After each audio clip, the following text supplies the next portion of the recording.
Hello and welcome to livealittlehigher.com. Today we continue with our book on living the Hasidic approach to joy by Rabbi Shlomo Majewski, in which we were discussing last week mind control and how we can really control our thoughts by ignoring them. Whenever you have a bad thought coming into your head, the way to deal with it is by not giving it attention and ignoring it. So the Alter Rebbe, Rabbi Shneur Zalman of Liadi, in the Tanya, says that one should push away the undesirable thought with both hands, like this. We should not push it with one hand. So like I said last week, when you still give attention to the thought, you're like pushing with one hand. So it's not going to be something that is going to end up correcting the situation. You have to do it with the two hands, and the two hands is by ignoring the thought. So I'm going to say a story about the Maggid of Mesrich to give more ideas on how to control our thoughts. This story is given here by Rabbi Shlomo Majewski, and it talks about a person that came to the Maggid of Mesrich. He was a disciple of the Baal Shem Tov with a problem, and he came to the Maggid of Mesrich and said to him, "My mind is always strained. How can I control my thoughts? Teach me how to control my thoughts."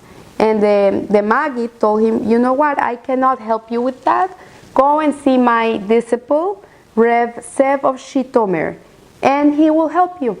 So he went to Shitomer, this man. He woke up early and went to this town to look for this Rebbe. It was a very long trip and very hard. It was winter time and it was very cold.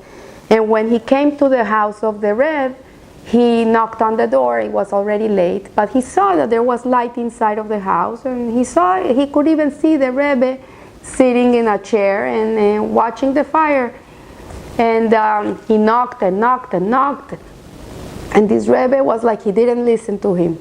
And the guy said, "What am I gonna do? What am I gonna do? I've traveled so long, and this guy doesn't open the door, so I'm just gonna have to sleep outside and wait till tomorrow and see what happens." So the next day, the Rebbe opens the door, and this guy, poor guy, has hypothermia. He brings him in, he covers him with covers, gives him hot soup, puts him in bed, and warms him up. And once the man is feeling better, he asks him, "Why are you here?" And the man says, "Well, the Maggid of Mesrich, he sent me because I have a question for you." And he says, "What is the question?" He says, "How do I control my thoughts? How do I not allow bad thoughts to come inside of my head?" And he said, "I already answered that question to you last night."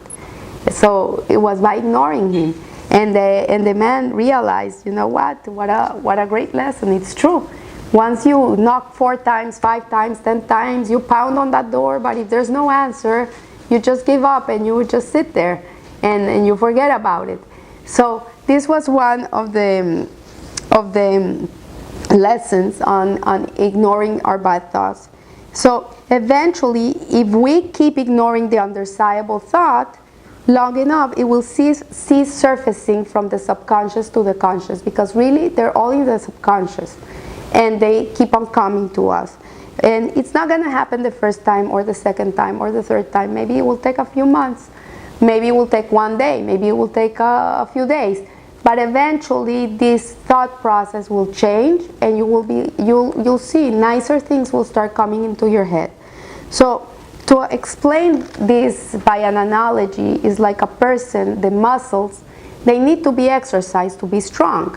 If a person is bedridden because he got sick and he's in bed for a long time, once he gets up, he has no strength whatsoever. He needs to go to rehab to be able to walk again, to be able to move again, because his muscles are so weak. So the same way, thoughts are like muscles. The more you exercise them, the stronger they're going to be. The more you bedrid them, the weaker they're going to be. And there's another story that's told by Rabbi Majewski, which is very nice. I love it. And it's about Shalom Bayit, but it really also explains, you can also connect it to the thoughts. And it's a man and a woman that they're having a very bad marriage, and they go to the rabbi because the woman is desperate and she wants a divorce from her husband. And she tells the rabbi, you know what, I can't stand this guy anymore. He comes home every night, he comes late and drunk, and the only thing he does is scream at me. For hours he screams at me. And the rabbi asks her, and what do you do? She says, well, I scream at him back. And we're screaming at each other for hours, and I can't stand it anymore. I can't. So the rabbi, he saw that despite these difficulties in this marriage, there was a potential to save the marriage. So he said to the wife, look, I'll give you the divorce, the get, but you have to do something first. And he told her, I'm going to give you this bottle of 8 ounces. It's a Kabbalistic potion that will help you in your Shalom Bayit. And on Rosh Chodesh, which is the new moon, you're going to go to the mikvah at night and you're going to fill that bottle. And every time your husband comes home, you're going to take 1 spoonful of that bottle, put it in your mouth, of that mikvah water, and you're going to hold it in your mouth till he stops. Once he's sleeping and he stops screaming, then you can spit it out. So the first night she hears her husband is coming, she goes and puts the water in her mouth. She's holding it, the guy is screaming for an hour, screaming. She's holding. An hour later, the guy gives up and goes to sleep. Then she goes and spits the water. The second night, same story. This time, the guy is screaming for half an hour. The third night, the same story. The guy is screaming for 15 minutes. The fourth night, he screams for 5 minutes. The fifth night, he doesn't scream anymore. Why? Because, again, it's the same concept. She ignored him. When you ignore, there's nobody to fight with. If you ignore, there's no fight. There's no war, because there's no one to fight with. So this is an interesting story, and eventually this husband and this wife were able to communicate in a better way without being angry at each other, and they were able to sort their problems. He was able to correct himself, and eventually they had a beautiful life together. But it takes work. It's not gonna come alone. So to finish off today,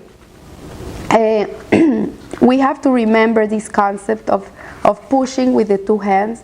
To push with the 2 hands, as the Alter Rebbe says, is to ignore the problem. That's what he meant. When you want to get rid of a bad thought, something that is driving you nuts, push it with the 2 hands. And in that way, you will be able to control your thoughts. And he says here, the key is pushing away an undesirable thought with both hands, turning our minds to another point of focus, and letting the undesired thought flow out of our consciousness naturally without effort. So if we're able to do this in our lives, if we're able to control our negative thoughts that come into our heads, that are kidnapping us, are not allowing us to be happy. Many people are always worrying. That's what I'm talking about. Worry, and you're worrying about things that haven't even happened, and most likely they will never happen. So what happens? You're worrying, and then it never happens. And those moments that you were worrying, you were filled with anxiety, you were filled with stress, you were getting petrified, and instead of being able to enjoy your life how you should be enjoying. I see people that they can be in the most beautiful paradise on a beach, in the most beautiful vacation.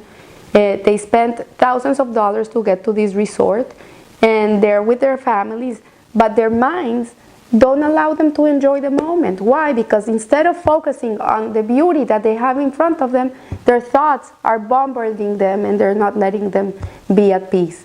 So I hope that with these techniques that I have taught you last week and this week, if you implement them in your life and be patient, don't think that it's going to happen in one day, and you start working on your thought process, you're going to be amazed to see how you have that ability to control your thoughts and your mind, and you're going to be able to live in a more peaceful, happy way in the present, enjoying what you have and not what you don't have, and living the moment, living what it is, not these ideas that are not even existent. So I hope you have a blessed week, a happy week, and live a little higher. Thank you.